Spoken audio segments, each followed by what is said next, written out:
I never thought a simple birthday party would lead to me being escorted out of my own sister's house by the police while my mother screamed that I was a murderer. But when you're dealing with a family that values aesthetic over a child's literal life, things spiral out of control fast. My nephew, Leo, is what doctors call a high-risk patient. He is quite literally allergic to almost everything, from peanuts and shellfish to more obscure things like certain food dyes and even specific types of grass, making him one of the most allergic kids you'll ever meet. I was the only one who took it seriously, and because I refused to let my sister play Russian roulette with his meals, I became the villain of the family. Was I wrong for calling Child Protective Services on my own twin sister to save her son's life? Or would you have stood by and watched a tragedy happen just to keep the peace? To understand how we got to that point, you have to understand the dynamic between me and my twin sister, Maya. Growing up, we were inseparable, but as we reached our 20s, our paths diverged in ways I never expected. I became a pediatric nurse, spending my shifts in the high-stakes environment of the ICU, where every milligram of medicine and every protocol is a matter of life or death. Maya, on the other hand, found her calling in the world of social media. She became an aesthetic influencer, someone whose entire existence is defined by neutral color palettes, perfectly staged home decor, and a constant need for validation from strangers online. When she married her husband, David, who is just as obsessed with appearances as she is, I hoped that having a child would ground them. I thought that the raw, messy reality of parenthood would force Maya to look past the camera lens. But when Leo was born, it only got worse. He wasn't just a baby to her, he was the ultimate accessory. From the moment he arrived, his life was curated for the grid. The problem was that Leo's biology didn't care about Maya's beige and minimalist lifestyle. By the time Leo was 6 months old, we knew something was wrong. Every time he touched a new food, he would break out in hives so severe his skin looked like it had been burned. I remember the first time it happened. He had just started on rice cereal, and within minutes, his face was unrecognizable. Maya's first instinct wasn't to call the doctor. It was to take a photo of him and ask her followers for natural remedies. I had to literally snatch the phone out of her hand and drive them to the ER myself. That was the first of dozens of hospital visits. After extensive testing, the specialists gave us the diagnosis. Leo had a rare, hypersensitive immune system. He had anaphylactic reactions to peanuts, tree nuts, dairy, eggs, and several common preservatives. The doctors were blunt. One mistake could be fatal. You need to keep his environment sterile, carry multiple EpiPens, and never, ever take a risk with cross-contamination. For a normal parent, this would be a wake-up call. For Maya and my mother, it was a nuisance that didn't fit their narrative. They started calling him the bubble boy behind my back, mocking the very real fear I had for his safety.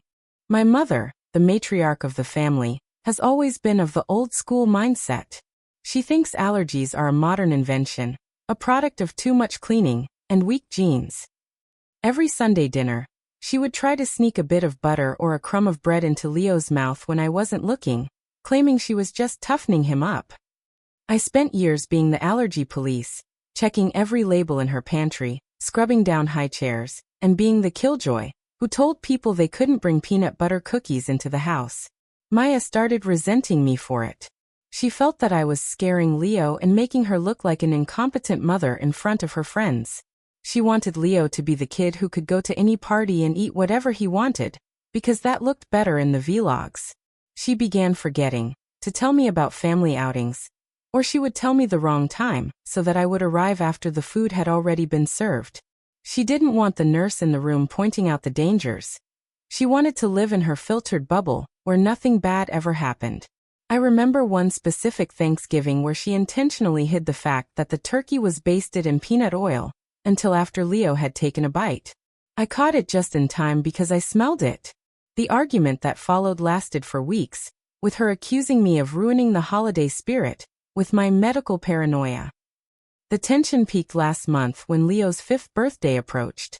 This was a big milestone for Maya's brand, her golden boy's 5th birthday. She spent months planning a vintage Fairground theme. On her Instagram, she posted mood boards with hay bales, popcorn machines, and rustic wooden crates. I saw the posts and felt a pit in my stomach. Hay is a major trigger for Leo's respiratory allergies, and Fairground food is a literal minefield of nuts and oils. I called her immediately, trying to be the voice of reason. I told her, Maya, you can't have hay in the house. Leo will be wheezing within 10 minutes. And what about the popcorn? If it's fried in peanut oil, he's in trouble. She laughed that airy, condescending laugh she uses when she's being recorded. Oh sis, stop being such a Debbie Downer. It's all organic, it's all aesthetic. I've got it under control. Don't ruin this for me. I tried to push further, but she hung up. Then came the announcement about the cake. She had commissioned a massive 3-tier custom cake from a boutique bakery that was famous for its traditional recipes, which is code for we use tons of almond flour and real butter, and we don't care about cross-contamination. I called the bakery myself, pretending to be the event coordinator, and they confirmed they could not guarantee a nut-free environment. When I told Maya, she blocked my number for 3 days. I tried to reach out to our mother, hoping she would talk some sense into Maya, but she was even worse. My mother told me that I was obsessed with sickness, and that I was manifesting Leo's allergies by talking about them so much. She told me that if I couldn't come to the party and be positive, I shouldn't come at all. She actually said, the boy needs to live a little, even if it hurts a bit. That's how you build strength. I was horrified. I spent the night before the party staring at my nursing textbooks, looking at photos of anaphylaxis, wondering if I was actually the crazy one. Maybe I was overprotecting him. But then I remembered the time Leo's throat closed up because a kid at the park had touched his hand after eating a Snickers bar. The reality was clear. Leo's life depended on vigilance, and his mother and grandmother were choosing vibes over safety. I decided I had to go to that party. Not to celebrate, but to be a bodyguard. I packed my own medical kit, 2 extra EpiPens I had obtained legally through my work connections, and a bottle of Benadryl. I knew I was walking into a war zone. I even took a portable nebulizer in my car, just in case the hay caused a severe asthma attack. When I arrived at the party, my worst fears were confirmed. The house was a disaster. There were open bowls of gourmet mixed nuts on every low surface, right at eye level for a 5-year-old. The aesthetic, hay bales were scattered around the living room, and I could already hear Leo's breath becoming slightly ragged. Maya was dressed in a matching vintage outfit, swirling around with a gimbal and a camera, capturing the magic. I went straight to the kitchen to find the emergency bag Leo is supposed to have with him at all times. It wasn't there. I asked Maya where his EpiPens were, and she leaned in close so the guests couldn't hear. I put that ugly orange bag in the pantry, under the back shelf. It was ruining the photos of the gift table. Just relax, okay? He's fine. I felt a cold chill run down my spine. The medication that could save his life was buried in a dark pantry, while the child was surrounded by his literal poisons. I spent the next hour literally hovering over Leo. Every time a guest tried to hand him a cookie or a handful of popcorn, I was there to intercept it. I became the mean aunt who was controlling the birthday boy. I saw my mother whispering to her friends, pointing at me and shaking her head. She even had the audacity to tell people I was struggling with my mental health, to explain away my protective behavior. So that is the situation I was in. Standing in a room full of hidden triggers with a mother and sister who thought I was just being a drama queen, while a 5-year-old's life hung in the balance. I had to make a choice between keeping my family happy and being the annoying sister, or taking drastic action to protect my nephew. I was watching my mother approach Leo with a plate of food, and I knew deep down that she was going to test him. She has this look in her eyes when she thinks she knows better than medical science. Before I tell you what happened when the cake was finally cut and the absolute chaos that followed, I want you to pause right now and comment below. What would you have done in my shoes?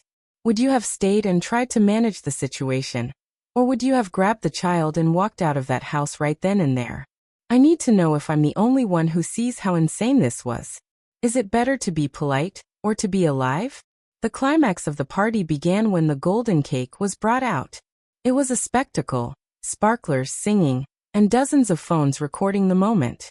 Maya was in her element, directing everyone where to stand for the perfect group shot. As the song ended, I saw my mother move toward the cake. She had a plate in her hand and a look of defiance on her face. She looked directly at me, as if to say, "Watch this." And she cut a generous slice of that nut-contaminated cake. Maya had mentioned a safe cupcake for Leo, but it was nowhere to be seen. It probably wasn't pretty enough to be on camera or was lost in the shuffle of the Fairground catering. My mother took a forkful of the cake and leaned down to Leo. "Here, birthday boy. A real treat for a big boy. Don't listen to your aunt. She just wants you to be a baby forever." I screamed, "Mom, don't," and tried to lunge forward, but David, Maya's husband, stepped in my way, laughing and saying, "Let the kid have some cake, crazy." I watched in slow motion as Leo took the bite. He swallowed it, and for a second he smiled. Then the smile vanished. His hand went to his throat. Within 30 seconds, his eyes started to puff out. He tried to take a breath, but all that came out was a terrifying, whistling sound. Strider. That's the sound of an airway closing. The room went from cheering to deathly silent in a heartbeat. Leo collapsed onto the hay bale, gasping, his skin turning a sickly mottled blue. Maya didn't drop her camera. She actually adjusted the angle to capture the commotion, later claiming she was just in shock and didn't realize she was still filming. My mother started screaming, "He's choking. Someone do the Heimlich." I yelled at her, "He's not choking, he's dying. He's in anaphylactic shock." I sprinted to the pantry, throwing boxes of aesthetic crackers and organic tea out of the way, desperately searching for that orange bag. It was buried under a pile of linen napkins. Every second felt like an hour. When I got back to the living room, Leo was on the floor, his body convulsing slightly as his brain starved for oxygen. I ripped the EpiPen out, slammed it into his outer thigh, and held it there. I counted to 10, my own heart thumping against my ribs so hard I thought it would burst. The guests were screaming, kids were crying, and the vintage Fairground had turned into a scene from a horror movie. "Call 911. I screamed at the top of my lungs. No one moved.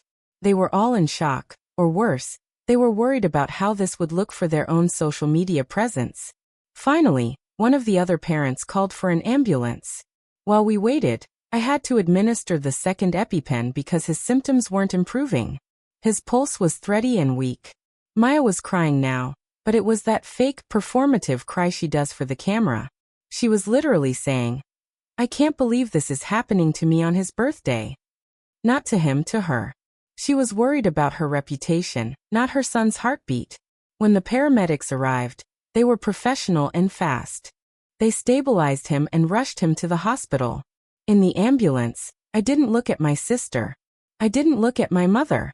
I only looked at my nephew, who was hooked up to a monitor, fighting for every breath. I felt a cold, hard resolve settle in my chest. This was never going to happen again. At the hospital, the ER doctor pulled me aside. He knew me from my shifts and knew I was a reliable source.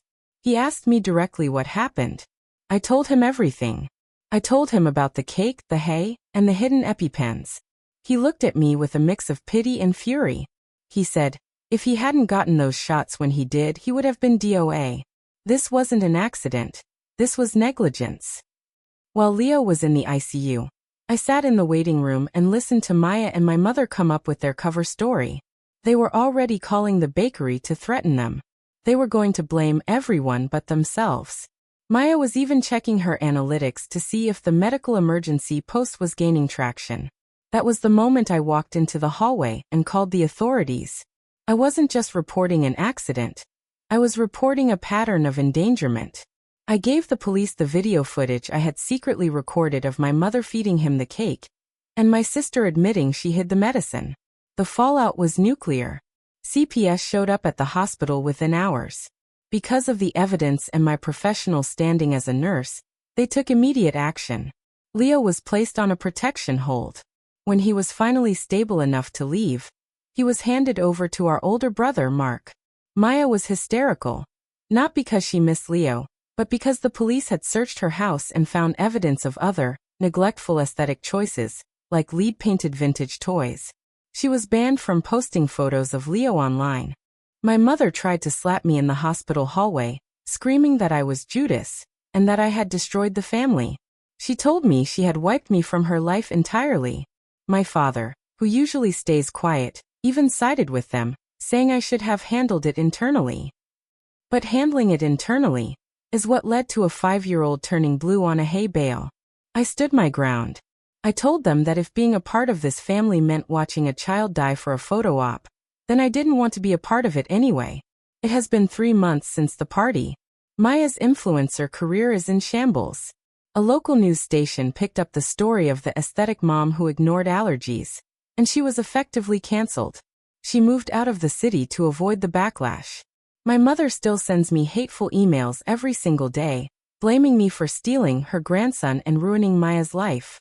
But I get to see Leo every weekend at Mark's house. He's healthy. He knows how to check labels now because Mark actually teaches him. He has an unaesthetic, bright orange medical kit that stays on the kitchen counter where everyone can see it. He's not a bubble boy anymore. He's just a kid who is safe. I've lost my twin sister and my mother, and the silence at family gatherings is deafening. But I'd rather have a family that hates me than a nephew who is buried in the ground because of a vintage Fairground birthday cake. It's a hard lesson to learn that sometimes the people who are supposed to love us the most are the ones most willing to put us in danger for the sake of their own ego or aesthetic. This whole experience has taught me that being a whistleblower in your own family is the loneliest job in the world, but it's also the most necessary when a child's life is on the line. If you think I did the right thing by putting my nephew's safety above my sister's reputation, please like this video to show your support. It's been a rough road, and hearing your perspectives helps more than you know. Subscribe for more stories about navigating these impossible family dynamics, and please share your final thoughts on this whole mess in the comments section. Did I go too far by involving the authorities, or was I just being the Aunt Leo needed?